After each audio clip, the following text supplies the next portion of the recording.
Peço que você tome a sua Bíblia comigo e abra na segunda carta a Timóteo, no capítulo 3. Por favor, abra comigo a sua Bíblia na segunda carta a Timóteo, no capítulo 3, a partir do versículo 14.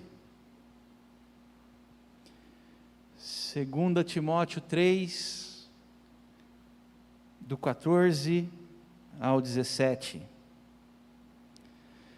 Nos diz assim a palavra de Deus: Tu, porém, permanece naquilo que aprendeste e de que foste inteirado, sabendo de quem o aprendeste e que desde a infância sabes as sagradas letras, que podem tornar-te sábio para a salvação pela fé em Cristo Jesus.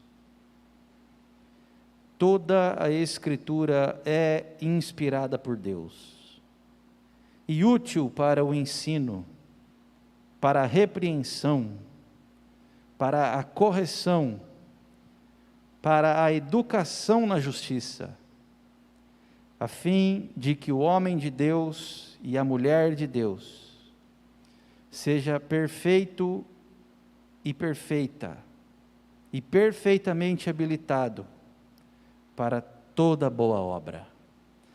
Vamos orar mais uma vez. Pai Santo, fala ao nosso coração agora. Lemos a Tua palavra. Ela é lâmpada para os nossos pés, luz para os nossos caminhos. Que nossos ouvidos espirituais estejam abertos agora, para ouvir, ó Deus, aquilo que Tu tens para nos falar, através da Escritura Sagrada. Em nome de Jesus. Amém.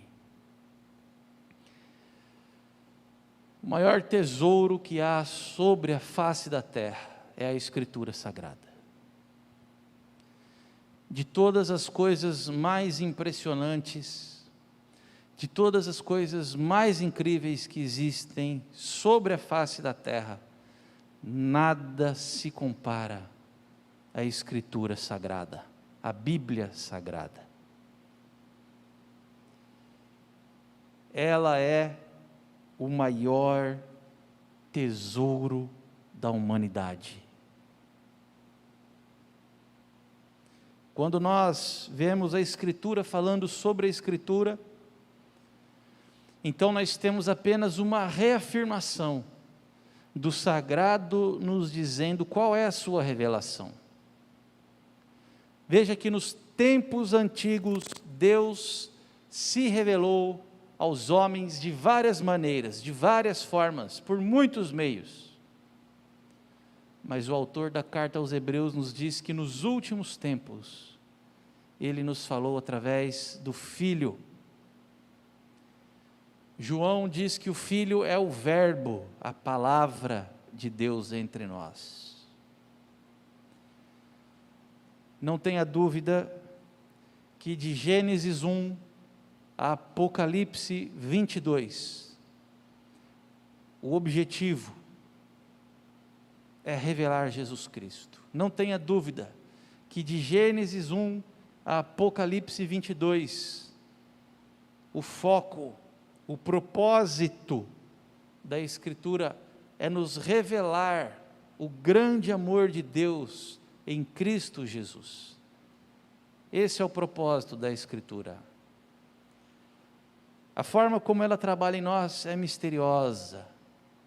Cada um de nós tem vários testemunhos para dar, de dias especiais no relacionamento com ela, com a palavra de Deus, com a Escritura Sagrada.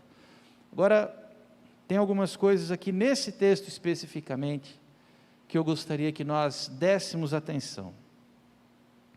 Primeiramente, essa palavra que aparece aqui no versículo 14: Tu, porém, permanece naquilo que aprendeste.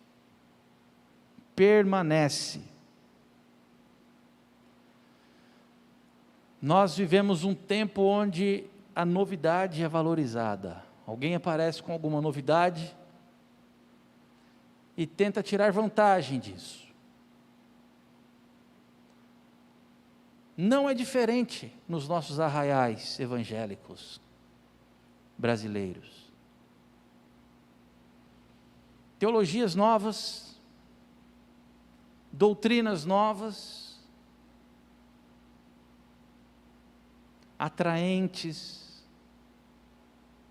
bonitas, algumas com nomes extremamente complicados, com conceitos complicados,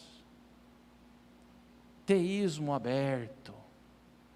Alguns neologismos se apresentam em meio a essas novas doutrinas, teologias, novidades, pessoas aparecendo com novos discursos.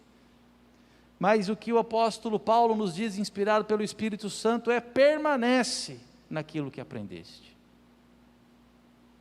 Permanece.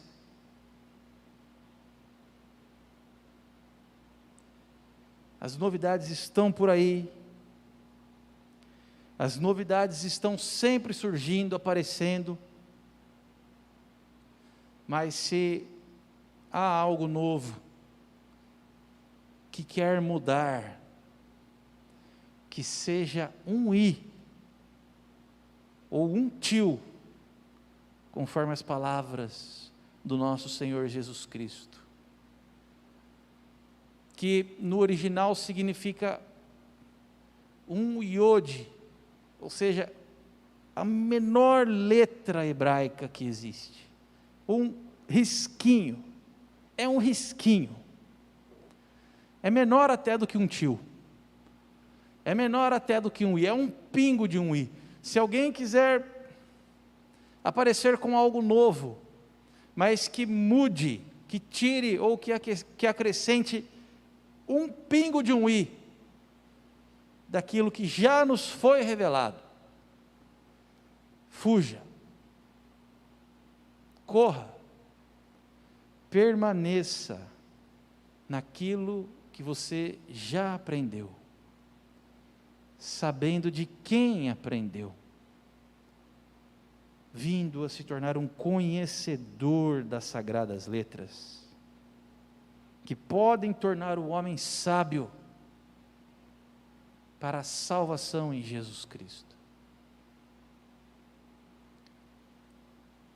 Permanecer firme, inabalável, naquilo que já está revelado.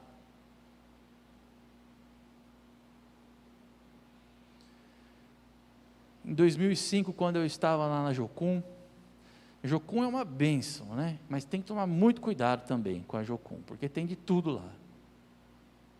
Como é interdenominacional, está tudo misturado. Não sei nem se eu já contei isso aqui, então me perdoem se eu estou sendo repetitivo. Mas nós recebemos lá na base em Curitiba a visita de um pastor lá da África do Sul, um avivalista. E ele foi até lá, durante um fim de semana, ministrou lá na base.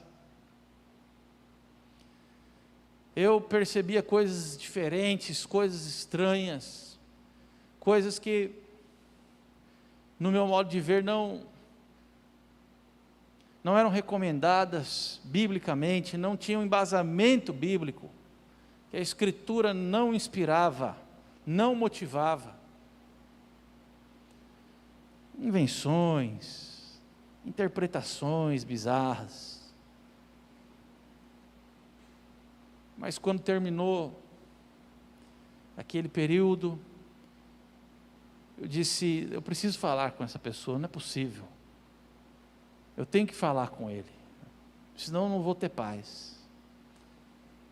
Fui até ele, cheguei para conversar, aquele inglês sofrível, né? Mas enfim, me fiz entender. Perguntei para ele sobre aquelas coisas estranhas, diferentes do que a palavra de Deus nos apresenta, A resposta que ele me deu foi a seguinte: ele me disse: a Bíblia não manda você escovar o dente também, não é verdade? Mas você não escova?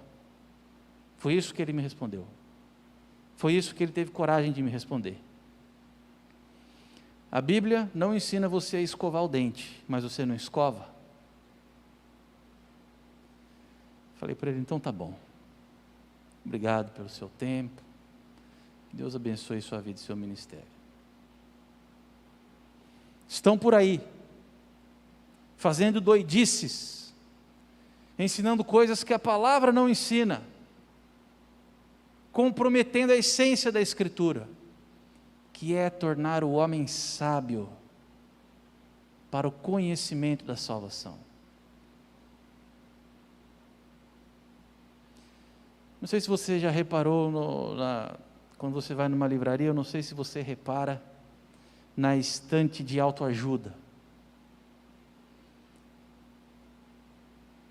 Mas aí você tem lá, Jesus Cristo, o maior psicólogo que já existiu.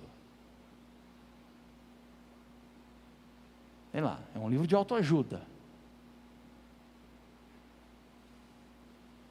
Você entra numa igreja aí, X, está sendo pregado, é que a Escritura Sagrada vai ensinar você a se tornar um homem rico, vai ensinar você a se tornar uma mulher rica, que é para isso que ela existe. Esse é o propósito dela. Mas veja que a essência da Escritura permanece. Não se engane, não caia nessas armadilhas. Você que me ouve aí da sua casa, talvez tenha durante um tempo ouvido um discurso estranho, diferente. Você precisa ir para a Escritura e conferir, e confirmar, e não acreditar em tudo que é falado do púlpito.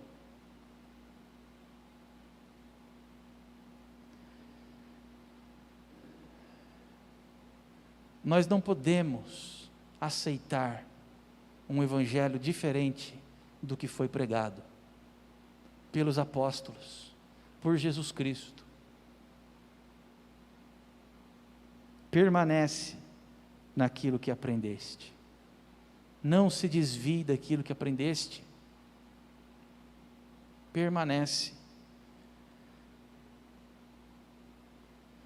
Por mais que pareçamos retrógrados, quadrados, presos sempre aos mesmos princípios, por mais que as pessoas nos apresentem novidades, modismos, permaneça naquilo que aprendeu, Timóteo. Você conhece as Sagradas Letras. No primeiro século, as Escrituras Sagradas eram a lei, os profetas e os salmos. O Antigo Testamento. Então veja que desde sempre, a fé é a mesma. A fé que nós professamos é a mesma fé que Abraão professava. A fé que confessamos é a mesma fé que Moisés confessava. A fé que mora no coração dos filhos e filhas de Deus, do Éden até o dia em que a nova Jerusalém descerá sobre a nossa cabeça, é uma só. É uma só.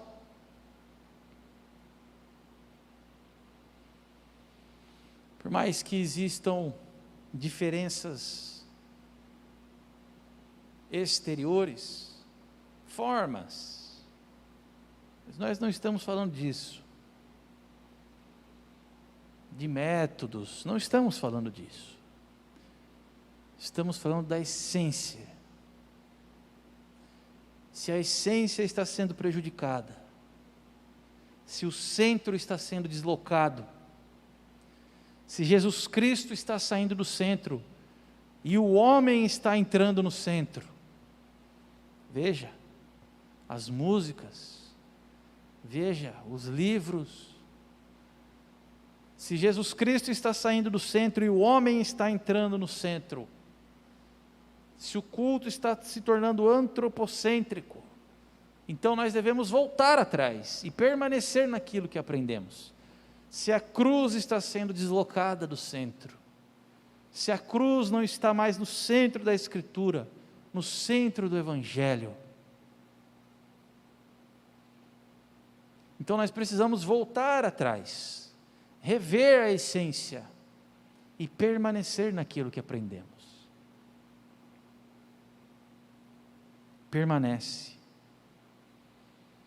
Não dê abertura a novidades que vão querer desviar o centro da Escritura, que foi escrita no seu coração, como Pedro diz. A Escritura que foi escrita na alma, que passa das páginas e que alcança a alma do homem. Toda essa literatura do Novo Testamento estava sendo confeccionada no primeiro século. Mas nós temos o testemunho da própria palavra de Deus, de que tudo o que temos nas mãos é santo, é perfeito, é completo e é bom. Que é a segunda parte aqui, é a segunda coisa que eu gostaria que nós dessemos atenção, que é o que Paulo diz aqui no versículo 16: toda a Escritura é inspirada por Deus, toda. Não só o que é interessante para mim, não só o que eu vejo que pode ser usado para o meu benefício, toda, 100% dela, toda a Escritura é inspirada por Deus, tudo. A Bíblia não contém a palavra de Deus, a Bíblia é a palavra de Deus. Meus queridos, a Bíblia é um milagre. Se nós estivermos em 10 pessoas, e presenciarmos um acontecimento aqui na rua, um acidente, por exemplo. Se nós estivermos em 10 pessoas e acontecer um acidente aqui no cruzamento, na frente da igreja, e alguém disser: vocês 10 aí, que acabaram de presenciar o acidente, escrevam o que vocês viram aí. Nós vamos escrever o que vimos ali naquele instante, e haverão contradições. Eu vou escrever alguma coisa, o outro vai dizer assim: onde você viu isso aqui? Não foi assim que aconteceu. O que aconteceu foi assim, assado. A Bíblia foi escrita ao longo de 3.500 anos, por mais de 58 pessoas, fora um grande número de redatores e de compiladores.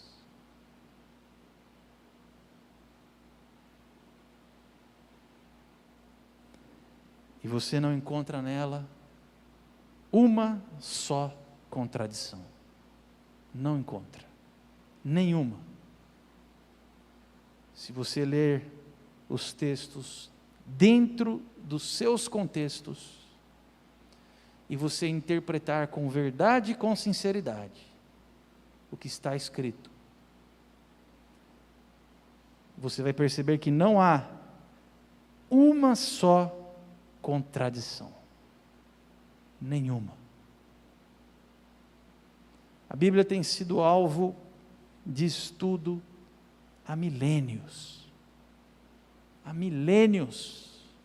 Ela tem sido colocada à prova.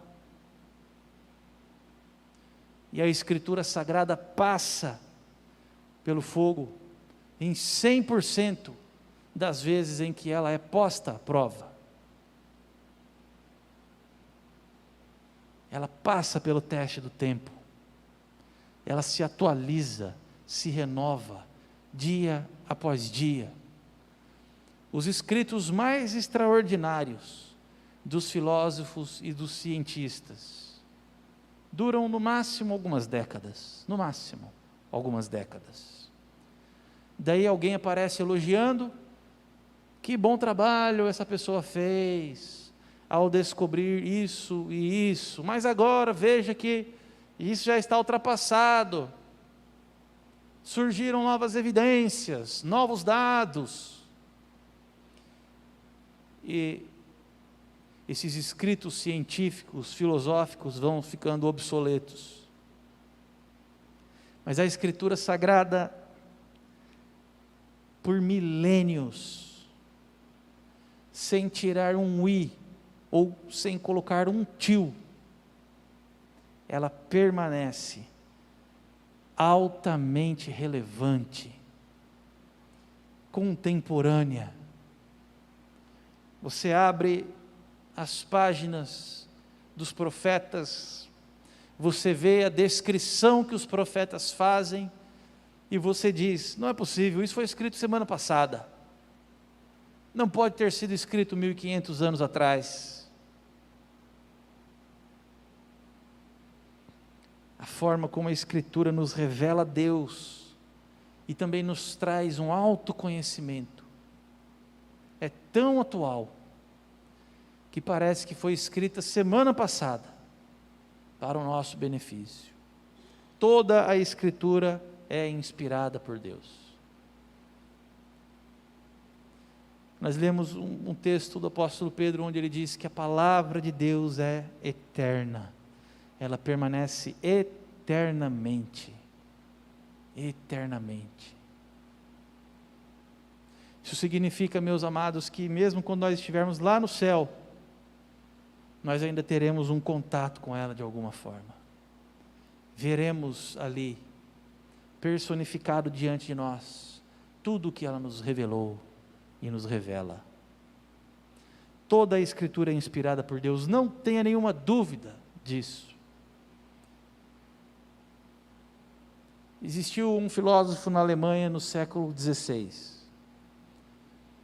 e ele dizia que a Bíblia era apenas papel e tinta, e ele dizia que papel aceita qualquer coisa,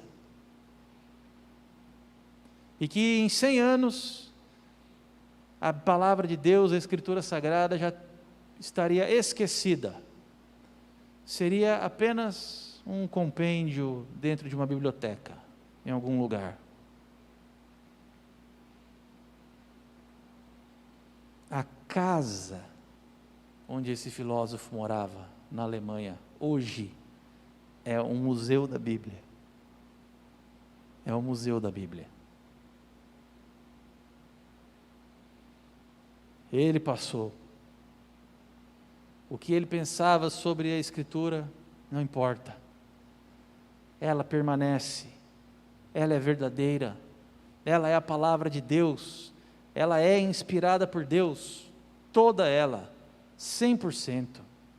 Não tenha nenhuma dúvida disso. Ela foi testada, pesquisada, durante milênios, e ela permanece, é a mesma. Algo assim só pode vir de Deus. E o apóstolo Paulo também fala da utilidade dela. Veja comigo, já caminhando aqui para o final. Ele diz: ela é útil para o ensino, para a repreensão, para a correção e para a educação na justiça. Veja que a essência dela é revelar Jesus Cristo. Por ela nós conhecemos o caminho da salvação. Deus se revela na Escritura a nós. Mas ela tem uma utilidade no nosso meio. Porque é a palavra de Deus, é inspirada por Deus. E ela é útil para ensino, repreensão, correção e educação na justiça. Ensino, porque nós somos como crianças que nada sabem sobre as coisas sobrenaturais. Ensino, porque não passamos de pequeninos analfabetos, quando o assunto é as coisas sagradas e sobrenaturais. Qual é o ser humano que pode conhecer as coisas misteriosas e escondidas sem a Escritura Sagrada? Qual é o ser humano que pode aprender por meios humanos e por formas humanas o que é o sagrado, de onde veio e como surgiu tudo o que existe, e como acontece tudo o que acontece. Qual é a mão por detrás de toda a arte que existe no universo?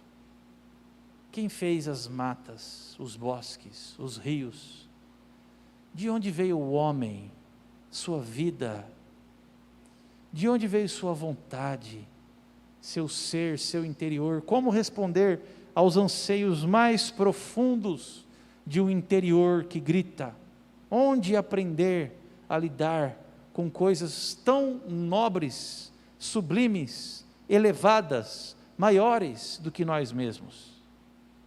Como lidar com essas coisas? Como aprender essas coisas? Somente pela Escritura Sagrada.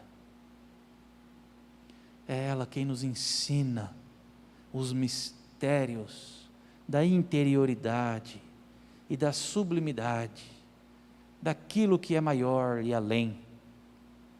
Ela também é útil para a repreensão, porque nós, como crianças mimadas, também precisamos ser repreendidos, precisamos ser confrontados, e a Bíblia faz isso conosco. A Escritura Sagrada nos repreende. Esse é um dos maiores problemas para a nossa geração atual, que é uma geração que não é repreendida, não é confrontada.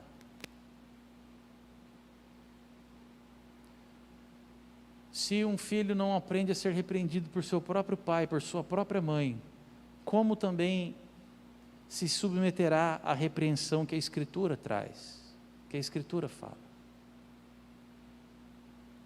Portanto, quando nós confrontamos os nossos filhos, repreendemos os nossos filhos, nós estamos fazendo o que Deus faz conosco através da Escritura, porque ela é útil para a repreensão. Mas se nós não repreendemos os nossos filhos, se nós não somos firmes com eles quando eles precisam, então nós os ensinamos a não amar a repreensão de Deus também, quando ela vem, quando ela surge. O resultado é uma geração que gosta de tudo prontinho, e gosta daquele sermão, daquela pregação, água com açúcar. Água com açúcar. Primeiro confronto, a primeira repreensão que vem através da Escritura, abandona, espana. Mas a Bíblia precisa fazer isso, porque quando a Bíblia nos repreende, Deus nos repreende. Quando a Bíblia nos confronta, Deus nos confronta. E nós precisamos aceitar o confronto que vem de Deus. Precisamos nos dobrar ao confronto que vem de Deus. Correção. Deus não somente nos repreende, nos mostra o erro, mas Ele também nos corrige, ou seja, nos mostra o que é certo. Não apenas nos mostra que o caminho trilhado é ruim, é mau, mas ainda também nos mostra o caminho bom, o caminho certo, o caminho correto. É na Escritura Sagrada que nós encontramos o bom, verdadeiro caminho, a correção. E a educação na justiça também. A Escritura é quem nos faz. Quando Jesus falou sobre a lei, Jesus disse aos seus discípulos no final do seu discurso: se a justiça de vocês não superar em muito a justiça dos escribas e dos fariseus, então vocês vão estar numa grande enrascada, vocês vão ter um grande problema, vocês vão estar fora do reino dos céus, que não é uma justiça ritualística, não é uma justiça que vem de formas, não é uma justiça que vem nas cartilhas. A Escritura Sagrada não é uma cartilha, a Escritura Sagrada não é uma recomendação, não é um manual para ser seguido, um manual religioso a ser seguido. Nas palavras do apóstolo Pedro, ela educa a alma, ela muda vidas, ela transforma a vida. Quem tem contato com a Escritura Sagrada, recebe um novo tipo de direcionamento, conhece uma nova justiça, é educado nela, tem a oportunidade de viver de uma nova maneira, de uma nova forma, de se relacionar com Deus, conhecendo aquele com quem se relaciona. Isso é através da Escritura Sagrada, é a educação na nova justiça, na justiça que vem da fé, na justiça provida por Deus, na cruz do Calvário, que é relacionamento. Ser educado na nova justiça que vem da fé é se relacionar com Deus. A Escritura Sagrada trabalha na alma, ligando o crente com Deus. Veja então como é importante termos tempo com a Escritura, passar tempo com ela, não deixá-la abandonada, empoeirando, guardada durante toda a semana, mas abri-la, meditar nela, porque por fim ela também faz que o homem de Deus seja perfeito e perfeitamente habilitado para toda boa obra, aperfeiçoar, essa é a finalidade dela, aperfeiçoar primeiramente o caráter, a fim de que o homem de Deus e a mulher de Deus sejam perfeitos. Nós sabemos que perfeição nessa terra, agora, aqui, falando sobre moral, para nós é impossível. Nenhum ser humano pode ser moralmente perfeito, hoje, vivendo aqui nessa terra. Mas esse deve ser o objetivo, o alvo de todo cristão. Ser amanhã um pouco melhor do que eu sou hoje. Ir me aperfeiçoando. E qual é a única ferramenta verdadeira que promove essa transformação do caráter? De dentro para fora, não de fora para dentro, porque de fora para dentro nada dura. De fora para dentro é só passageiro, é só ritual. De dentro para fora, o que é que aperfeiçoa o caráter de dentro para fora? A Escritura Sagrada, a Bíblia. E também aperfeiçoar para boas obras, e perfeitamente habilitado para toda boa obra. Às vezes nós olhamos para a igreja cristã e dizemos, por que é que a igreja cristã não é mais operosa? Por que é que a igreja cristã não pratica mais boas obras? Porque a igreja cristã lê pouco a Bíblia. Por isso. Porque a igreja cristã não tem mais alegria de ler a Bíblia como antes. Se ela voltar e fazer da Escritura sua companheira de jornada, ler, meditar e viver o que a Escritura inspira, então ela voltará a ser operosa em boas obras.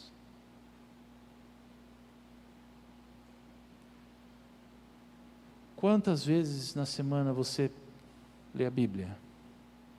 Por quanto tempo? Talvez aí esteja a resposta para muitas questões. Por que não conseguimos permanecer, crer? Por que não somos ensináveis, repreensíveis, corrigidos e educados na nova justiça?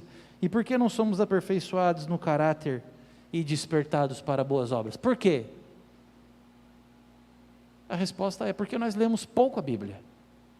Essa é a verdade, dura verdade. Porque nós lemos pouco a Bíblia.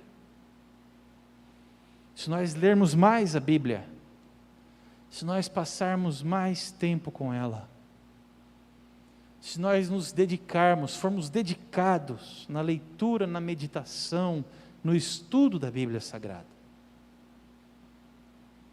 então todas essas bênçãos que vem dela, a começar pela essência que é a salvação em Jesus Cristo, e a terminar pelas boas obras. Tudo isso fará parte da nossa nova realidade. Sem a Bíblia, nada acontece. Sem a Escritura Sagrada, nada acontece.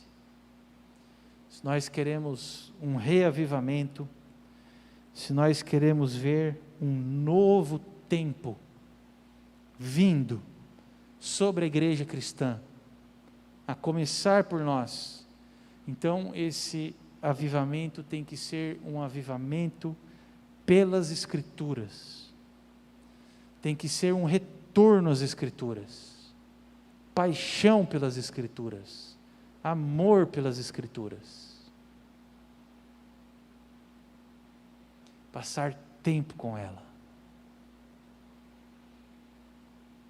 Tem uma frase que eu gosto muito do teólogo por excelência, quando ele diz que a Escritura Sagrada revela os seus segredos àqueles que passam tempo com ela, mas não diz nada aos preguiçosos e aos vaidosos. Portanto, que nós possamos com humildade e dedicação buscar os tesouros escondidos na Escritura Sagrada, que estão ali e podem transformar a realidade não só do nosso lar, da nossa igreja, mas da nossa cidade, do nosso estado e do nosso país, porque isso já aconteceu antes. Isso já aconteceu antes. Quando houve um retorno às Escrituras, quando houve uma dedicação às Escrituras, países mudaram. Pesquise o avivamento na Escócia, na Inglaterra.